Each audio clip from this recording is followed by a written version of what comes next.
Active brain के YouTube channel पर आप सभी का स्वागत और अभिनंदन है। मैं हूं आशीष दुबे। आज हम लोग खास चर्चा लेके आए हैं। जो आज के मुख्य टॉपिक हैं उन पे हम लोग चर्चा करेंगे कि बल आघूर्ण किसे कहते हैं, गुरुत्व केंद्र क्या होता है, कार्य किसे कहते हैं, शक्ति क्या है, ऊर्जा क्या है और ऊर्जा का संरक्षण नियम किसे कहते हैं। इन्हीं पे हम लोग चर्चा करेंगे। तो पहला पॉइंट आज हम लोग देखते हैं बल आघूर्ण क्या है और इस पे हम लोग देखते हैं बल आघूर्ण। बल आघूर्ण बल आघूर्ण दरअसल क्या है कि जब हम किसी वस्तु को या किसी वस्तु पर हम बल लगाते हैं और बल लगा के उसे किसी अक्ष के परितः जब घुमाया जाता है तो इसी को हम क्या कहते हैं, बल आघूर्ण कहते हैं। देखिएगा कैसे, किसी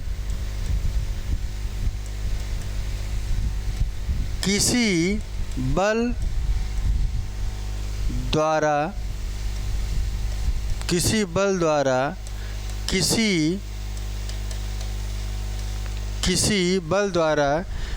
किसी वस्तु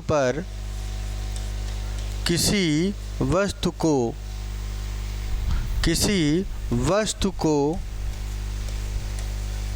अक्ष के परितः घुमाया जाता है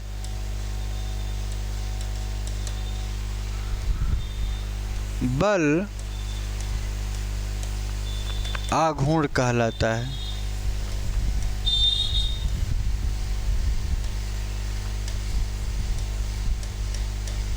बल आघूर्ण कहलाता है। देखिएगा, बल आघूर्ण बराबर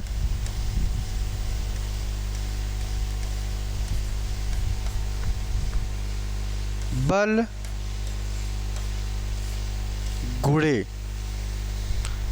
गुणे क्या हो जाएगा, आघूर्ण की भुजा। आघूर्ण की भुजा का मतलब जिस डायरेक्शन में उसका मूवमेंट होगा, आघूर्ण भुजा।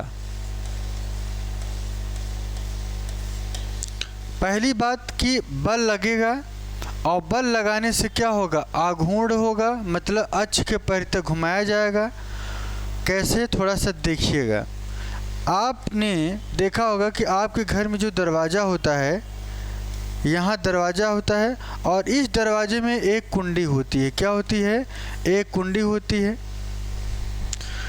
कुंडी को क्या करेंगे, यहाँ पे हम लोग जब बल लगाते हैं, क्या लगाते हैं, फोर्स लगाएंगे तो बल लगाने से क्या होगा, यहाँ पे कब्जा रहता है और इस कब्जे की वजह से जब हम घुमाते हैं, घुमाने से क्या होगा, वह एक अक्ष, जो अक्ष निर्धारित होगा, एक अक्ष निर्धारित होता है और उसी अक्ष के परितः क्या करता है, गति करता है। इसी को बल आघूर्ण कहते हैं। बात समझ में आ गई होगी, ठीक है। इसका मात्रक क्या होगा, अगर हम इसके मात्रक की बात करें, मात्रक कैसे निकालते हैं आप लोग जानते हैं कि जो बल का मात्रक होता है, ऐसे समझिए कि बल का मात्रक क्या होता है, न्यूटन होता है। आघूर्ण भुजा का जो होगा इसे हम मीटर कहते हैं। मतलब इसका जो मात्रक हो जाएगा, क्या हो जाएगा, न्यूटन मीटर हो जाएगा। अगर इसके हम राशि की बात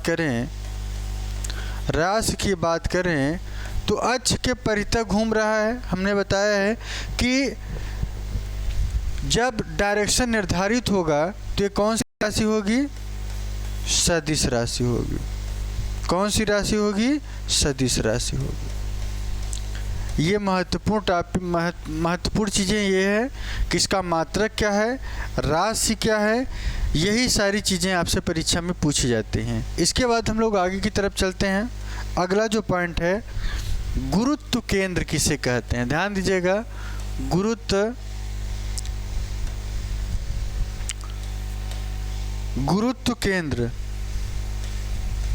गुरुत्व केंद्र किसे कहते हैं? गुरुत्व केंद्र, केंद्र का मतलब क्या होता है? सेंटर होता है।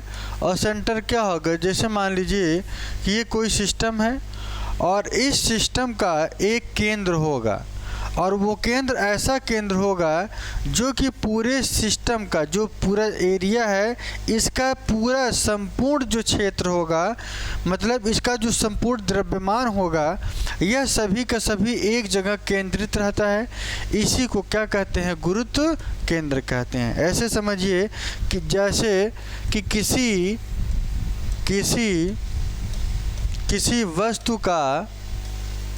किसी वस्तु का वह बिंदु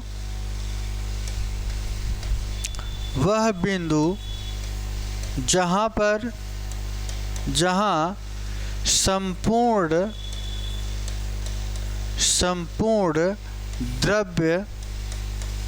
संपूर्ण द्रव्यमान, ध्यान दीजिएगा, संपूर्ण द्रव्यमान संकेंद्रित है। क्या है? संकेंद्रित है, संकेंद्रित रहे। इसी को क्या कहते हैं? गुरुत्व केंद्र कहते हैं। समझ में आ रहा होगा? यहाँ बहुत बड़ा चीज़ नहीं है, आगे आपको बताएंगे। गुरुत्वाकर्षण होता है, गुरुत्वीय बल, गुरुत्वाकर्षण होता है, गुरुत्वीय त्वरण किसे कहते हैं, इस पर हम लोग आगे चर्चा करेंगे। लेकिन आज हम जो आपको बता रहे हैं गुरुत्व केंद्र किसे कहते हैं, ये जान लीजिए। अगला पॉइंट है कार्य किसे कहते हैं? कार्य, कार्य क्या होता है? कार्य को अंग्रेजी में वर्क कहते हैं। क्या कहते हैं? वर्क कहते हैं। कार्य को अंग्रेजी में क्या कहते हैं? वर्क कहते हैं। और कार्य होता क्या है? कार्य क्या होता है? कार्य होता है कि जब हम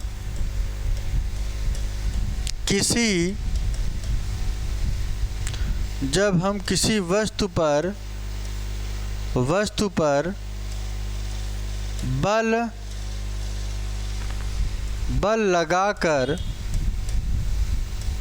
बल लगाकर विस्थापित कर दिया जाता है, कार्य कहलाता है। क्या कहलाता है? कार्य कहलाता है।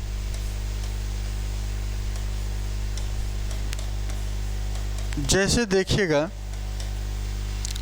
अगर हम कार्य की बात करें, कार्य का मतलब ये होता है कि मान लीजिए कोई सिस्टम है और इस सिस्टम पे हमने काम लगाया, कार्य किया। और कार्य कब होगा? जब इस पे हम बल लगाएंगे। क्या लगाएंगे? बल लगाएंगे। बल लगाने से क्या होगा? इसकी स्थिति में परिवर्तन आ जाएगा। ये अपनी स्थिति से एक स्थान से दूसरे स्थान पर खिसक जाएगी। तो इसी को क्या कहते हैं? विस्थापन कहते हैं। विस्थापन हम आपको पहले पुराने लेक्चर में बता चुके हैं। तो जो बल से विस्थापन हो जा रहा है, यही क्या होता है? कार्य होता है। देख लीजिएगा, तो कार्य बराबर बल गुणे विस्थापन, ये इसका फार्मूला है। और ये आपसे आपकी परीक्षा में यहाँ से प्रश्न पूछा जा सकता है। तो इसका अगर हम लोग मात्रक निकालें, मात्रक क्या हो जाएगा? इसका जो मात्रक हो जाएगा, बल का क्या होता है? न्यूटन हो जाएगा, गुणे विस्थापन को हम किस में मापते हैं? मीटर में। तो इसका मात्रक क्या हो जाएगा? न्यूटन मीटर हो जाएगा, न्यूटन मीटर हो जाएगा। ये इसका मात्रक हो जाएगा। और इसको हम जूल में भी, ध्यान दीजिएगा, जूल से भी इसको मापा जाता है। कि ये आपके एग्जाम में पूछा गया है कई बार। ठीक है, कार्य का जो मात्रक होता है ये हो गया। और किस टाइप की ये राशि है? राशि कैसी होती है? अदिश राशि होती है। कैसी राशि है यह? एक अदिश राशि है। अदिश राशि है से इसे व्यक्त किया जाता है। 3 महत्वपूर्ण है। कार्य बराबर क्या होगा? बल गुणे विस्थापन होगा। मात्रक इसका क्या होता है? न्यूटन प्रति मीटर होगा। राशि कौन सी होगी इसकी? अदिश राशि होगी। और इसका जो यूनिट होता है जूल कहा जाता है। जूल इसके पूछा जाता है। आगे देखिएगा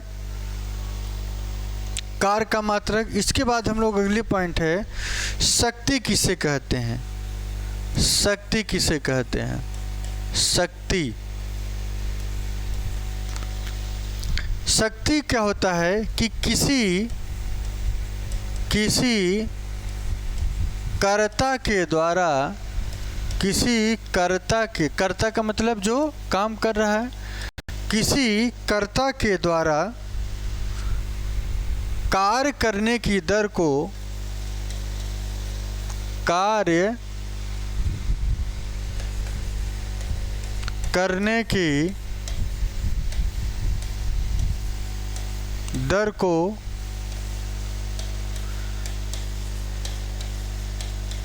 शक्ति कहते हैं। शक्ति कहते हैं।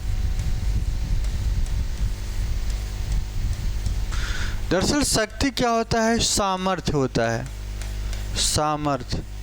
सामर्थ्य से तात्पर्य ये है कि मान लीजिए कोई व्यक्ति है और उसको ये कहा जाए कि यह 20 किलो का 20 किलो की बोरी है और इसे आपको उठाना है, तो क्या करेगा? अगर उसके पास क्षमता होगी तो उठेगी और क्षमता नहीं है तो वो नहीं उठेगा।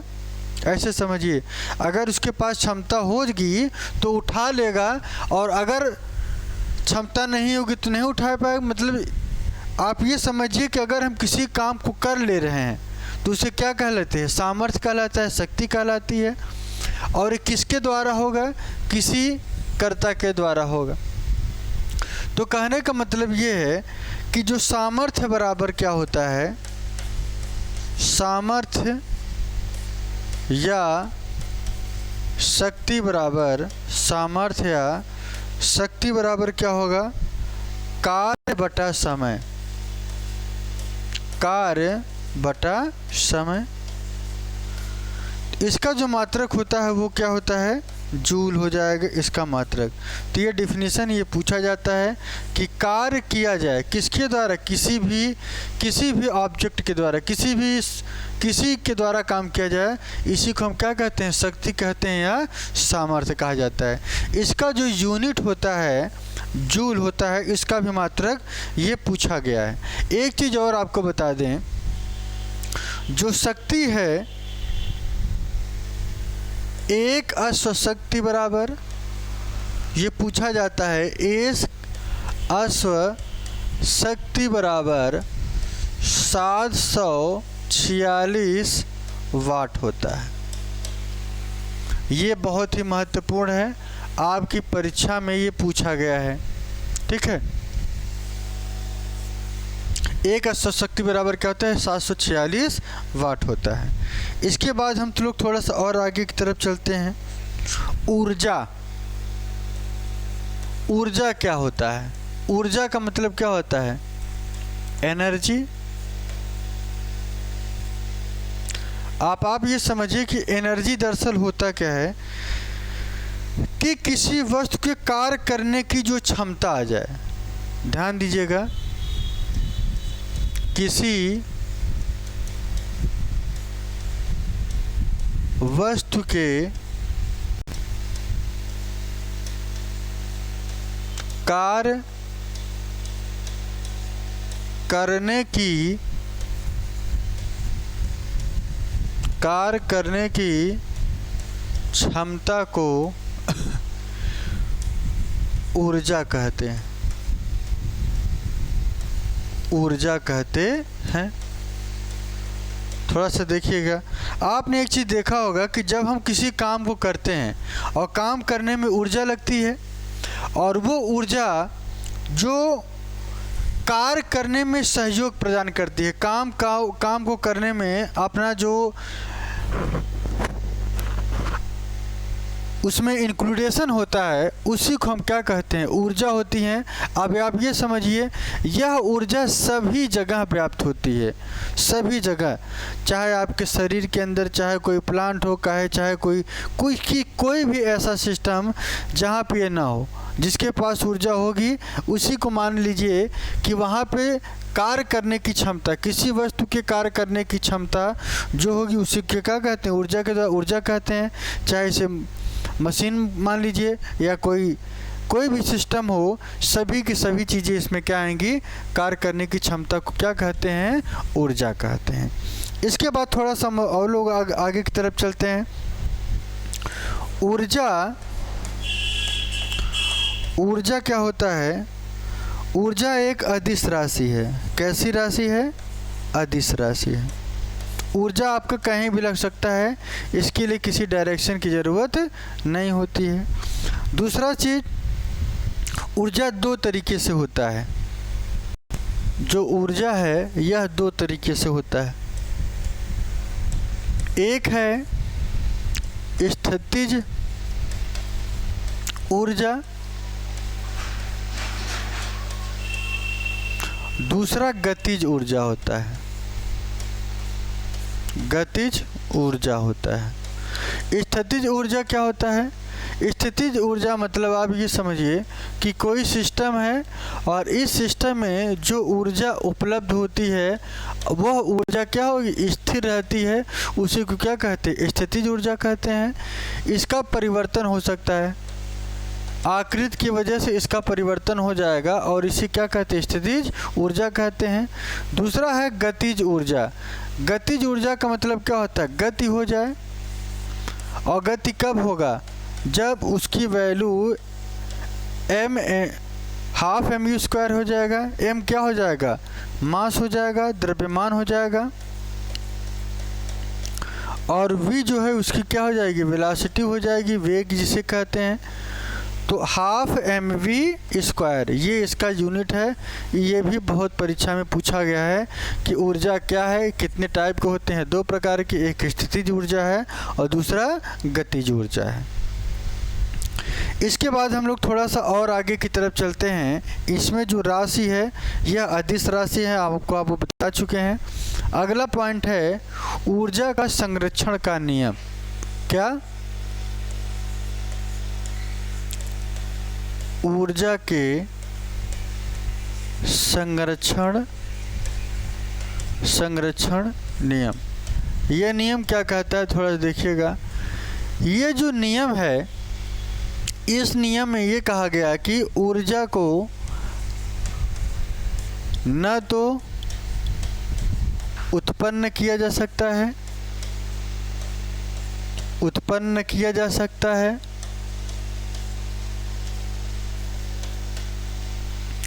उत्पन्न किया जा सकता है, न ही समाप्त किया जा सकता है। समाप्त किया जा सकता है मतलब आप ये समझिए, किया जा सकता है, समाप्त किया जा सकता है। अब आप ऐसे समझिए कि दरअसल जो ये ऊर्जा है, इस ऊर्जा को, ये जो ऊर्जा है, इस ऊर्जा को न तो उत्पन्न कर सकते हैं और न तो इसे समाप्त किया जा सकता है। बस केवल फ़र्क इतना है कि ये जो ऊर्जा है, इसे एक स्थान से, आप ये समझिए, बस ऊर्जा को हम परिवर्तित कर सकते हैं। क्या कर सकते हैं? परिवर्तित कर सकते हैं। परिवर्तन का मतलब क्या होता है कि इसे, एक सिस्टम ये है और एक सिस्टम ये है, इस सिस्टम से इस सिस्टम में ऊर्जा को परिवर्तित कर सकते हैं। या ऐसे समझिए कि हम जो आपसे बात कर रहे हैं, जो इसमें क्या हो रहा है, हमारे शरीर की ऊर्जा एक स्थान से दूसरे शब्दों में, जो भाषा है, जो आवाज़ है, उसमें परिवर्तित हो रहा है। इसी को हम क्या कहते हैं, ऊर्जा का संरक्षण का नियम कहते हैं। तो ये हुआ आज का टॉपिक और आज के कंटेंट। फिर अगले क्लास में हम लोग फिर मिलेंगे। आज के लिए इतना ही, धन्यवाद।